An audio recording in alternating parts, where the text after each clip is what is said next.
Good morning, you're watching Addis News Hour. I'm Zohar Desaling. Thank you for joining us and do stay tuned. Addressing the 17th Internet Governance Forum the previous day, Prime Minister Abiy Ahmed underlined that such gatherings will help to create a shared understanding on the use and governance of the Internet.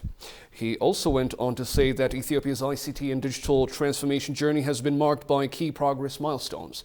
Tigusanisa has the following account. In its second-day session and also official opening ceremony of the 17th Internet Governance Forum is being held in the diplomatic capital of Addis Ababa.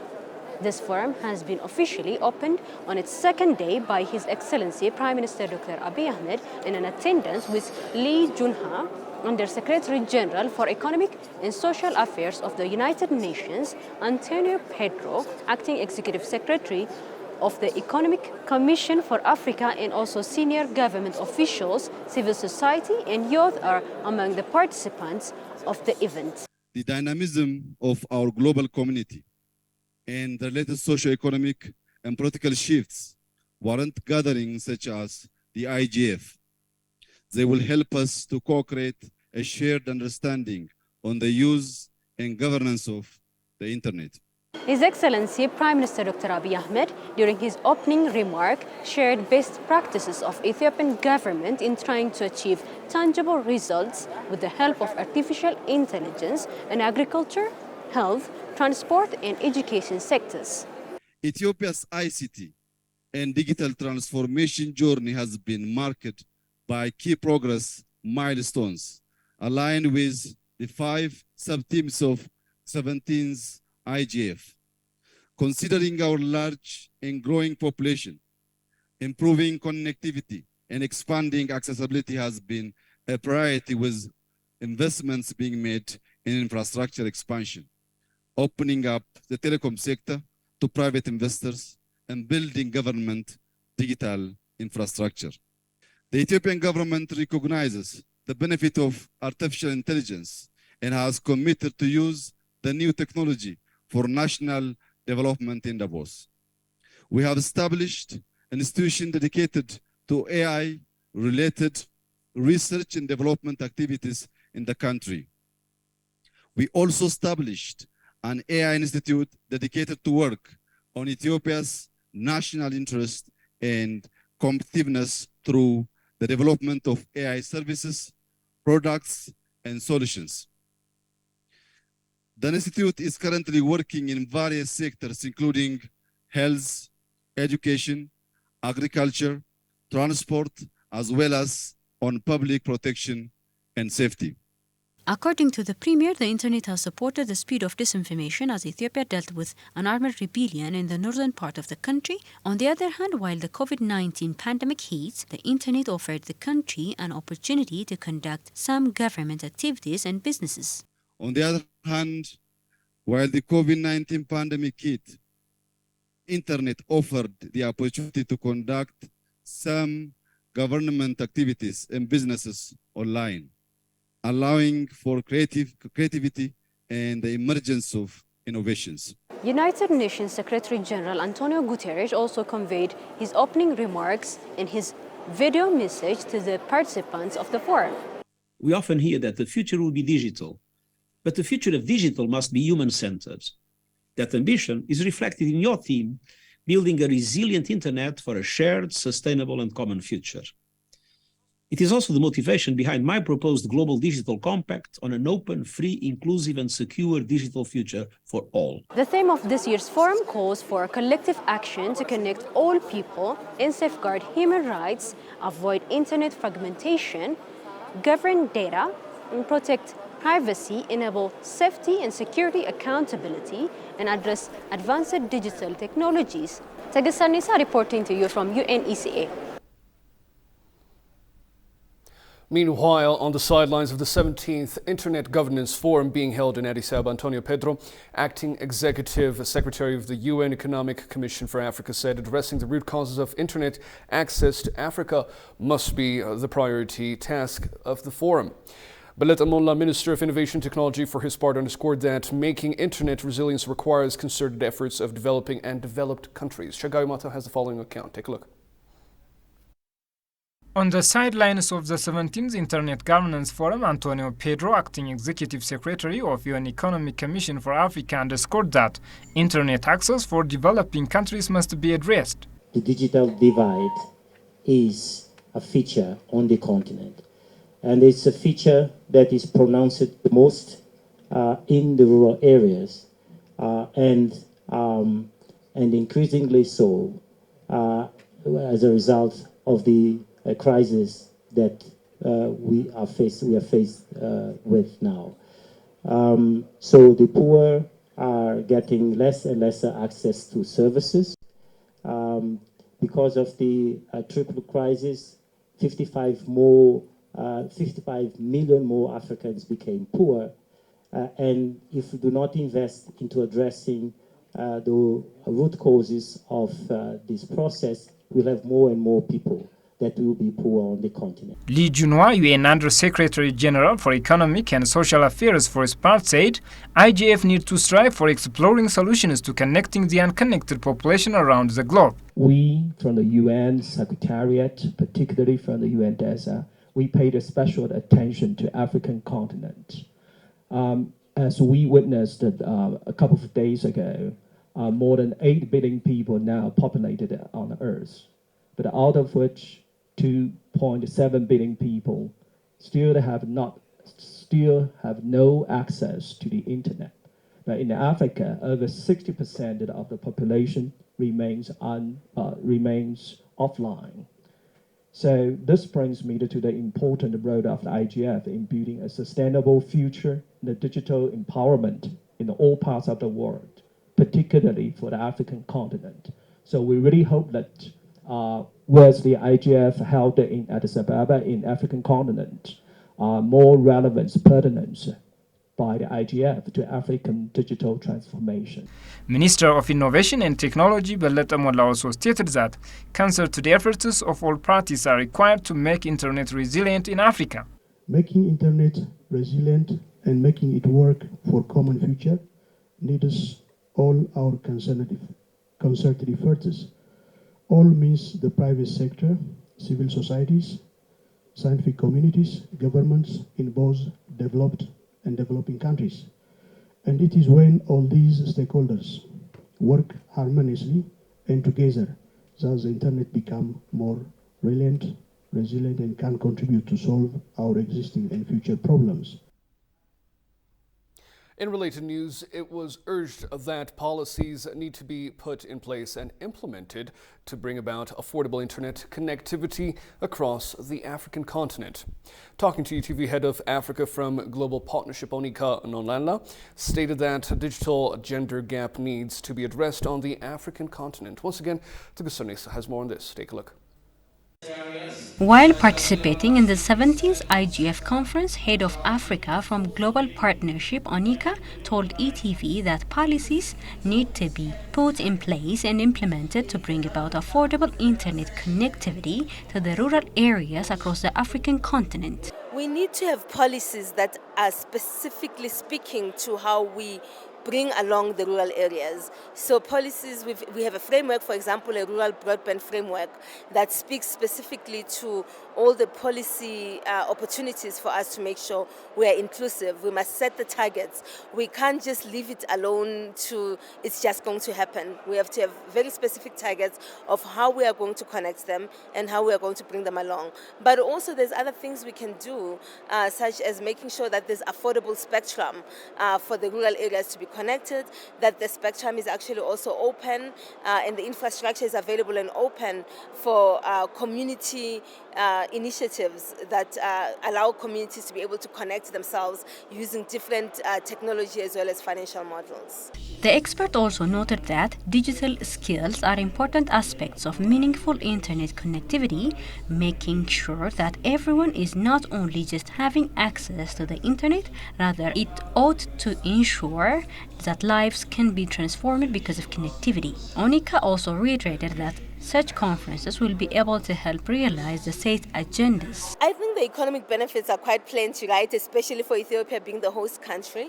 But I think also the social benefit for me is that we are the region where we still have the highest number of people who are unconnected in the world. And so in order for us to fast track our digital development, to make sure that we are connecting every African who so desires to be connected to the internet, this conference will bring that kind of spotlight to our continent so that we do the work that's required to not only develop the digital policies, but to actually implement them so that the next time when they come, we are not still talking about over 50% of our population not being connected to the internet. It's really critical that we get past the policies and the talking about them and actually begin to have expectations of implementation to make sure that we are indeed connecting every African to the internet. She also went on saying that African continent has a digital gender gap that needs to be addressed. Yeah, I would like to bring the fact that, our region also has a very high digital gender gap. And this digital gender gap, what it means is that there's fewer women who are using ICTs than there are men. And we know how ICTs have the potential to really help transform your lives. And it's really important, therefore, that we have policies that also look at how we are mainstreaming gender in ICT so that both boys and girls can benefit from digital development. And it's not going to happen by itself. It is going to happen because we are intentional in our policies and in our implementation to make sure that we are prioritizing women and girls in ICT development. Meanwhile, the participants of the Internet Governance Forum shared their first impression about the hospitality of Ethiopians while their visit here. They also stated that disinformation could mislead and poison the general public's minds, and it needs to be countered. Take a look.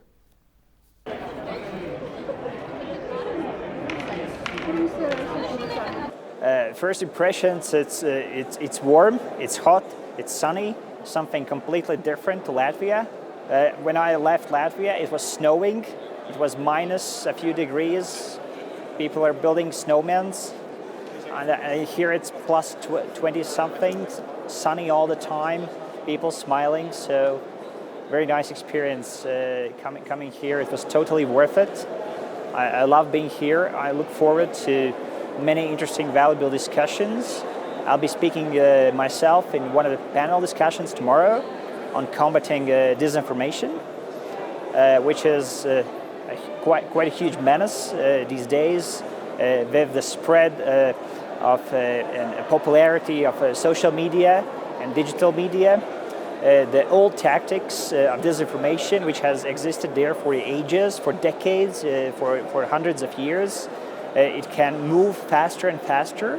It can poison people's minds, it can undermine democracies, and we all have to find ways how to counter it all together. So actually it is my first time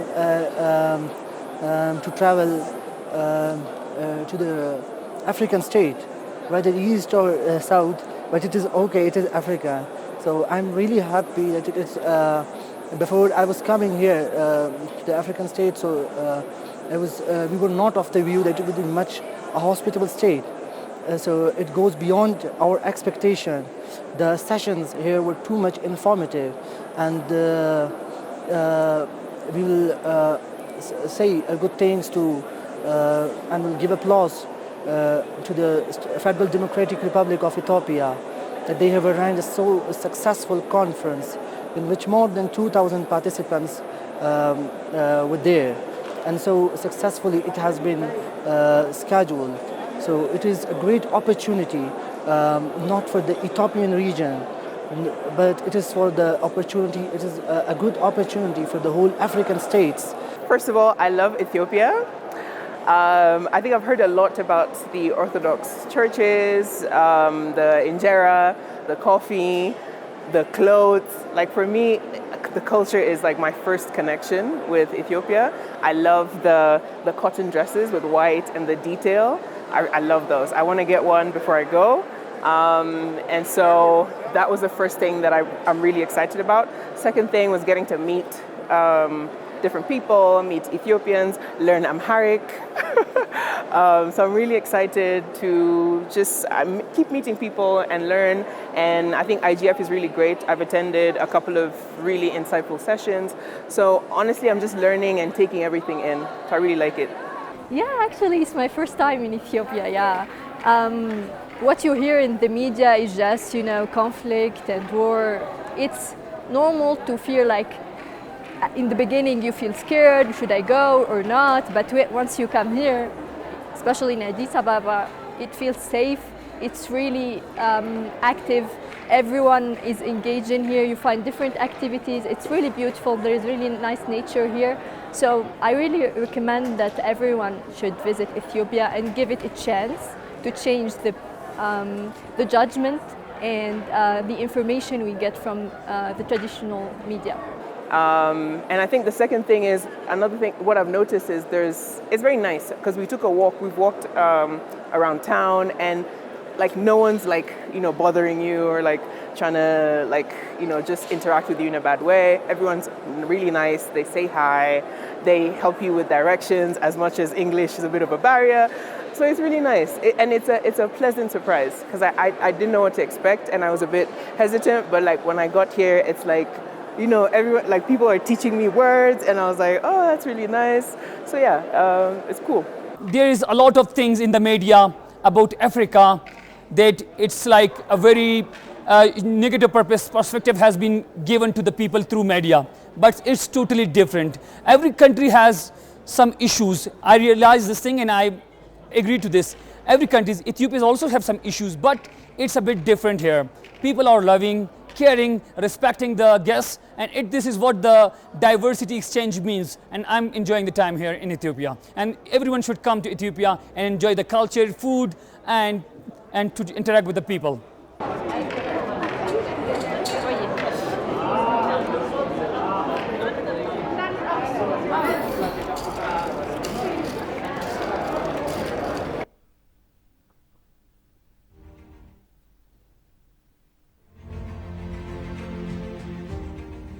ሌብነት የኢኮኖሚ ነቀዝ ነው፣ የእድገት ነቀርሳ ነው። የገጠመንን ሀገራዊ ፈተና የገጠመን ሀገራዊ ችግር እንደ እድል የወሰዱ ሰዎች ቀይ መስመር ያልነውን ሌብነት ቀይ ምንጣፍ አድርገውታል። ሳይሰሩ የሚበሉ ነበር ድሮ። አሁን ሳይሰሩ የሚበሉ አይደለም፣ የሚሰራ የሚበሉ። የሚሰራውን ሰው መርጠው ይበላሉ፣ ሰው እንዳይሰራ። ሌባ ከዚህ ቀደም እንዳልኩት ቤት ይሰራ ይሆናል እንጂ ሀገር አይኖረውም። በሌብነት ቤት እንጂ ሀገር አይገነባም። ሀገር አልባ ቤት ደግሞ ዘላቂ አይሆንም። የሆነ ሆኖ በስራ አስፈጻሚ ተወያይተንበታል። ሀገራዊ ኮሚቴ አቋቁመን ጥናት እያጠናን እንገኛለን። የተከበረው ምክር ቤት፣ መላው የኢትዮጵያ ሕዝብ ለዚህ ፐርፐዝ ብቻ የተዘጋጁ ስልኮች አሉ፣ ቢሮዎች አሉ። መረጃ ሰነድ በማቀበል ቢያንስ ባናጠፋ እንኳን ሌብነትን አንገት እንድናስደፋ በጋራ እንስራ። The diplomatic community and Ethiopia's government are urged to strengthen links with other countries on the continent and around the world to speed up the nation's reform drive. According to Kafyalo Tasema, a scholar at the University of Medda Walabu, Ethiopia could offer places for roundtable discussions on such diplomatic issues. Kasam Jani has more on that. The government and diplomatic communities have been urged to improve ties with nations throughout the continent and work to speed up the country's reform effort, according to a prominent academic at the University of Medda Walabu. It's known that Ethiopia has been a forerunner in joining organizations or, opening them up. And one example of that is the OAU, which has later changed into the AU or the African Union. So you've mentioned the mindset that there was back then in terms of joining those organizations. But let me ask you, is it the same now? And as well as what has it done for its diplomatic presence in the whole of Africa? We can say that the present Ethiopian diplomatic community, moreover, they have to work very strong. They have to convince their brothers and sisters, African brothers and sisters, that Ethiopia's problem is internal That is nothing external. Other countries that want to use this opportunity for their own advantage, like the Sudan issue, like the Egypt issue, is the issue of the water. Water and internal issues are different. Even the water itself is water that originates from Ethiopian soil, not from Egypt. So we want that our brothers and sisters in Egypt want to drink. We not want to trust them, but you see, it should be logical. The river will flow, no problem of that, but it will be at their own loss if they want to use their political calculation to capitalize on Ethiopia's internal problems. To help this, many African diplomats of different parts of Africa, all the 54 countries, should help Ethiopia. The scholar further stated that in addition to Ethiopia's internal problems, the country could provide venues for roundtable talks in this regard. In history, we know that every conflict comes to end with a table round conference. Whatever, even the war of the history's longest war, the 100 Years' War, come to end. It is fought between European countries. We don't have the history of long war like them, but history changes, the time changes. So even any big wars like the First World War, like the 100 Years' War, or like the 30 Years' War, or the Second World War, which is very much destructive in human history, finally ended with a table round. So Ethiopians must put their problems to the table, discuss on it, and give the priority for public interest rather than interest of the long hands behind them.